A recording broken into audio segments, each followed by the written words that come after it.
I have one special story for you today. It's about a stepmom who demands OP shares his house with his step-siblings. This one gets pretty sticky pretty quick, so let's hop right into it. I recently bought my dream house in the city. I should be happy, but that's brought me new problems into my life. After my father died, I did not see any need to remain in the same town with my step-siblings. My relationship with my step-family is not the best, to be honest.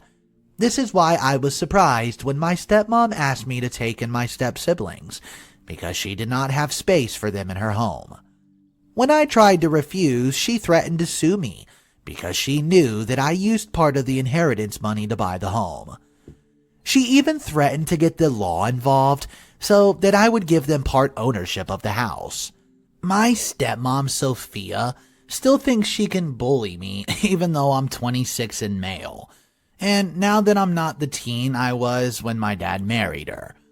My father has barely even rested yet since she went to stir up trouble as usual.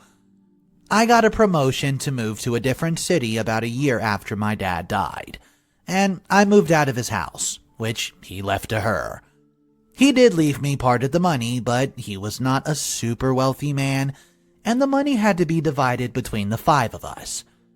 He worked hard in his prime years, started a company, then sold it so he could enjoy his retirement. With the promotion came a very huge increase in my salary, so I was able to pay for most of the house using my own money.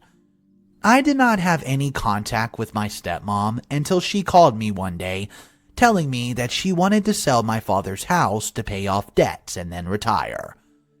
I was okay with that since the house was hers after all, but I was not prepared for her telling me that she wanted me to take my step-siblings in. My older stepbrother is the only one who's decent out of them. He was smart and managed to get a job in Australia, and does not get involved in his mother's schemes. The other 2 are not so bright and have relied on their mothers babying them for most of their years. The youngest one flunked out of college and is in between jobs, but all she cares about is shopping and social media. I did not see her getting serious about anything, nor would I want to live with such a huge slob. When I lived with them, I was the only one who cleaned up after myself, and they would wait for the helpers to do it.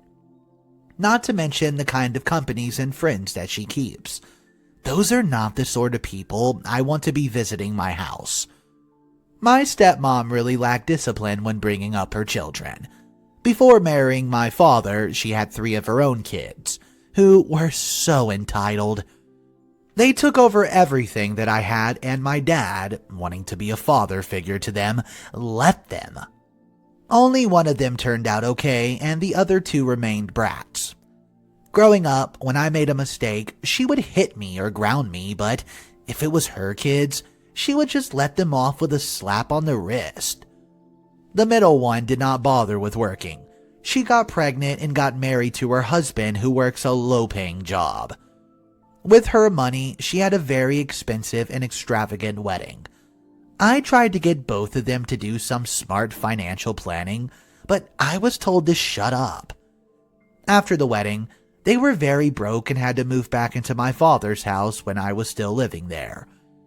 I contributed part of my salary to the household expenses, but I was the only one of the 2 step-siblings. Kiara, who was the one who recently got married, ended up getting pregnant even though I could not see why they would want a child with their financial situation. So it was a blessing when I got a job promotion and moved away, because living with them was emotionally and financially draining. I told her to take them with her and she went on a holiday or wherever she would go when she sold the house. But I did not want to do anything with them. I stood by the fact that everyone's gotten their share of the money. I was surprised that I did not get that much more money because my dad had a lot of investments and insurance funds. But Sophia said that he left everything to her. I let it go and accepted that my father had favored them over me, and was just grateful that I got a bit of cash. The house I bought was pretty big, but that did not mean I wanted to live with them. I planned to lease out of a room, or maybe two, just to make some extra money. And if I do end up getting married in the future, then I'll have space for my family. I thought that my stepmom was going to let it go and leave me alone. She's been bothering me and complaining a lot about my step-siblings, as if I was supposed to care. When I lived there and pointed out their entitled behavior, I was always silenced. They felt that the world owed them something and milked my dad dry when he was still alive. The only one who has been decent was Alex. He worked hard for everything he had and he moved overseas. I asked her why she did not just send them to Australia to live with him. At least he was their brother. I did not have any blood relation to them and therefore I did not owe them anything. She got very upset and ended up hanging up on me. She said that I was spoiled after everything she's done to raise me. All she did was the bare minimum and, to be honest, her kids were always number one. Everything was paid for by my dad's money. She only worked for a few years, then she became a full-time housewife, wasting her husband's money after just a few years. If I let them live with me, I was certain that I would never be able to get rid of them. It was worse than Kiera was coming here pregnant. Her husband was out of the country after finding a better job. I could not take care of her and her kid. I did not hear anything from her for a few days, until my Uncle Claude, who lived in the same city as I, came by one night. I was not expecting him, but I could tell that she sent him. He said that it would be just for a little while until my siblings got back on their feet. But I told him I already said to Sophia. My house was new, and as unreasonable as I sound, you have no idea how messy they can be. My stepmom has tried and failed to tame India, the younger one's behavior. I refused to babysit her offspring while she went off to who knows where. But my uncle tried to make me see that since it was my house, I would be more than free to set boundaries with them. And it would not be me putting them out of the budget to stay rent-free. I was in two minds about this, but I guess I was taking too long for my stepmom. Even after I told her that I was thinking about it, she came to the city and asked to meet with her. To my surprise, it was all an ambush. She was there with my stepsisters, and I asked if it was necessary for all them to come after me like this. Kiera said that she used to think of me as a brother, and my refusing to take her in was breaking her heart. She said that in her condition, she needed to be well taken care of. My response was to ask my stepmom to leave them a house, or at least get them a place to stay if she planned on going out of town. She refused and was determined to leave them with me. Since I was their brother, she felt like it was my responsibility. She also said that she had to pay off some of my father's debts with the money, then get a smaller apartment for herself that would not fit everybody. You must be wondering why they did not just get jobs like the rest of the country. Trust me, they have not done an honest day's work in their lives ever. Their job is to whine about being mistreated at work and then quit the job soon after. The meeting was useless and I was about to leave. As they had done was make me not want to stay with them anymore.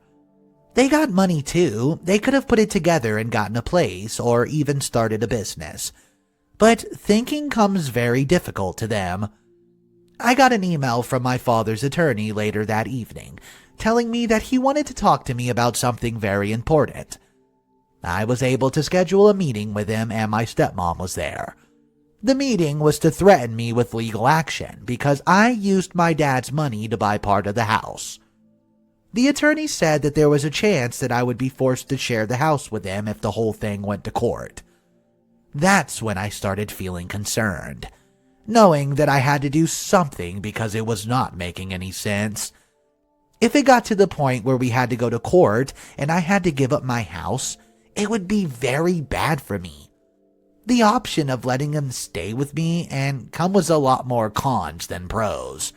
What if I wanted to start my own family one day and they never want to leave? If it had to been my stepbrother who did not have a place to stay, then I would have taken him in.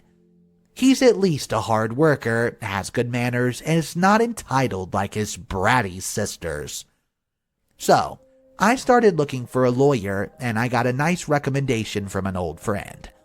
The lawyer said that we needed to know how they will look, just to verify and look for a loophole in any of the clauses. I had the financial proof that the inheritance contributed to only 10% of the cost, and the rest came from savings and a loan. In the meantime, I was constantly harassed by messages from family members who had zero idea what was going on but were easily falling for her lies. I upped security at my house and forbade them from coming anywhere near my home. It's worth saying that my whole family was against me in the whole matter. They thought I was being unreasonable and discriminating against them because she was very good at fooling them. All I was doing was preventing further problems that I knew would happen if I stayed with them. I worked hard to pay for that house and shoot me if I want to preserve it. Despite my request, Sophia could not provide me with any proof that there were debts that my father had left unsettled, that were so bad that she had to sell the house. A lot of stuff just did not make sense the more I thought about it. It was not just the staying with me. She wanted me to transfer part ownership of the house to them just because Dad's money had contributed to me paying for the home. With my lawyer's help, we were able to find a cease and desist letter in case against her, just so she could not try to get ownership of the house. I also contested my father's will, mainly because I wanted to find out just how much she's gotten and if she was even supposed to be getting anything. After my father died, I was prepared to let go of my suspicions because money never mattered to me. But now she's making it personal. It was by chance that we found out about this, but there was part of my father's assets and investments that were never disclosed to me. They were also not even mentioned in the will according to my knowledge. My stepmom had claimed all those assets and the investments as her own, even though they were legally not hers. It was easy enough to prove that my step-siblings had no right to my house. At least I won that case. But the hidden assets led to another case that dragged on for a long time. I'll not bore you with the details, but I will summarize what happened. My stepmother first pretended to be ignorant about the assets that were not mentioned in the will. It was also found that I had not gotten full share of the inheritance as I should have. There was suspicion that she tampered with the will, but she pled ignorance. In the end, the ruling was in my favor. I got my proper share like I was supposed to in the beginning, and there was also no loans that she wanted me to pay off after selling my father's house. My guess is that she wants to dump her offsprings with me while she went on holiday somewhere expensive. My step-siblings did not also have any rights to the $20,000 and investments my stepmom had been hiding from me. She had to back pay me all the money that she had used, which was rightfully mine in the end. She was not found guilty of tampering with the will, but an investigation into her and my father's attorney was done. The family members who have been against me all along now started to crawl back to me just because I now gained some money from my father's estate. But I did not want any sort of relationship with them. They've decided to trust her lies like they have been doing for all those years. Even my dad's been blind to the way she treated me badly when I was growing up. When he died, she told me that I had to start paying rent in the house because I was a grown-up, and she was not running a charity. I saw the envy she had when I told her that I was moving out and I bought a house. The problem with people like her is that they're always greedy for more money. By the time the case was settled and she had paid back all her money, I got a call from Kiera. She said that she had been kicked out by her mom after the case was concluded. It seemed that the woman was still determined to sell the house and go live out that lavish lifestyle. Even though Kiera was always been terrible to me, I remembered that she was carrying a child. She said that her sister had gone to stay with a boyfriend, but she did not have any cash to go to her in-laws. I let her stay in my house for one night and gave her money to do her in-laws the next day. I figured it would not kill me if I would let her stay for one night. I was not heartless after all. It was a few days ago when I helped her, and she left. But after she left, I regretted it because a lot of my stuff has been missing. I could not get a hold of her, and my stepmom does not want to talk to me. The stuff she took was very valuable, including watches that my dad left. That was just a one night with my stepsister living in the house. Imagine if it was permanent. I do not know what the next step to take is because those things have been sentimentally valuable to me. Would it be heartless for me to call the cops on a pregnant woman?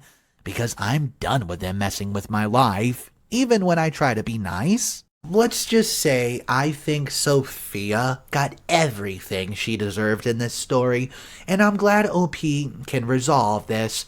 Also, the pregnant stepsister he had, what a good guy looking out for her, giving her money and a place to stay at the end of the story. I hope each and every one of you enjoyed that. If you did, show some support and smash that like button. Has anyone listening ever had a similar story about a brother-in-law, sister-in-law, heck, even stepmother? Mr. Reddito reads every single comment, so drop your stories down below, guys. That's all the stories I have for you today, but if you're new here, I upload videos every single day. You can find it on this channel or on Mr. Reddito Animated. I do daily stories on both. So subscribe to the channel, have a wonderful night, and as always, it's cool to be kind.